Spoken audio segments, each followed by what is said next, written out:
मालकाचं काही ॲग्रीमेंट वगैरे अशा काही प्रकार आहे तुमच्या निदर्शनात आला का? नाही, हा तपासाचा भाग आहे. आता तपासामध्ये तो कोणत्या रूममध्ये राहत होता, त्याचा ॲग्रीमेंट कोणी केला होता, भाड्याने राहत होता का, त्याचा मूळ मालक कोण आहे, ते आता तपासाचा भाग आहे. आम्ही ते तपासामध्ये निष्पन्न करूया बाबी सगळ्या. आता उद्यापर्यंत आहे तो पोलीस कस्टडीमध्ये. आम्ही त्याचं रिमांड मान्य न्यायालयाला रिक्वेस्ट करून एक्सटेंड करून घेणार आहोत, जेणेकरून त्याचे काही साथीदार आहे त्याच्यामध्ये त्यांनासुद्धा आम्ही ताब्यात घेण्याचा प्रयत्न करणार आहोत. तपास करून त्यांनासुद्धा ताब्यात घेऊन आणखी गुन्हे उघडकीस आणण्याचा आमचा प्रयत्न राहील. अजूनही एक आरोपी नाही असं तर त्याच्याबरोबर कोणी दुसरं होतं का?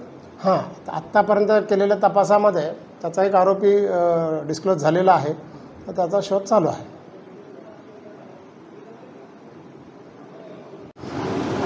त्याचं हत्यारामध्ये बघा, हे हत्यार आहे, हा जनरली त्या चोरी करण्यासाठी, लॉक तोडण्यासाठी ह्याचा उपयोग करत होता तो, आणि तो पण त्याच्या इन्स्टन्समध्ये आम्ही रिकवर केलेला आहे.